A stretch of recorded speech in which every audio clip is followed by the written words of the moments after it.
السلام علیکم دوستو، کلش عثمان سیریز کے فینز کو ایک تاریخی کردار کی اہم ویڈیو کے حوالے سے اپنے چینل پر خوش آمدید کہتے ہیں۔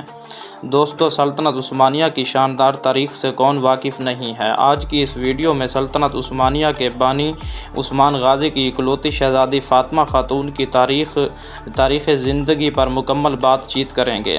فاطمہ خاتون، جنہیں فاطمہ سلطان فاطمہ ملک خاتون کے نام سے بھی جانا جاتا ہے، سلطنت عثمانیہ کی پہلی شہزادی، کسی تعارف کی محتاج نہیں ہے۔ عثمان غازی کے 7 بچوں میں 6 بیٹے اور 1 بیٹی تھی۔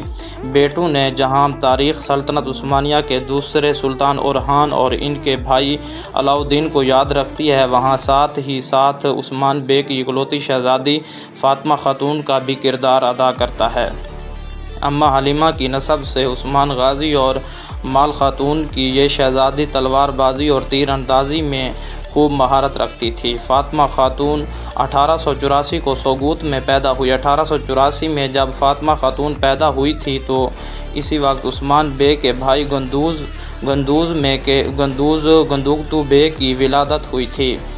گندوگدو بے، جو بعد میں اپنے والد گندوز بے کی طرح جنگ میں شہید ہو گئے تھے، عثمان غازی کے خاندان کی اسلام کی مضبوطی کے لیے دی گئی قربانیوں کو ہم نظر انداز نہیں کر سکتے۔ فاطمہ خاتون اور عثمان بے کی محبت کی کوئی مثال نہیں ملتی۔ 6 بھائیوں کی ایک اکلوتی بہن ہونے کی وجہ سے فاطمہ خاتون زیادہ لاڈلی تھی۔ کلش عثمان سیریز میں بھی فاطمہ خاتون کے کردار کو بہت معصوم اور لاڈلا دکھایا گیا ہے۔ فاطمہ خاتون اپنے بابا عثمان بے کی طرح سخاوت اور فلاح و بہبود کے کاموں میں ہمیشہ پیش ہوتی تھی۔ فاطمہ خاتون چھوٹی عمر سے اپنے خاندان کے مسائل اور ان کی ذمہ داریاں نبھانے کی پوری کوشش کرتی تھی۔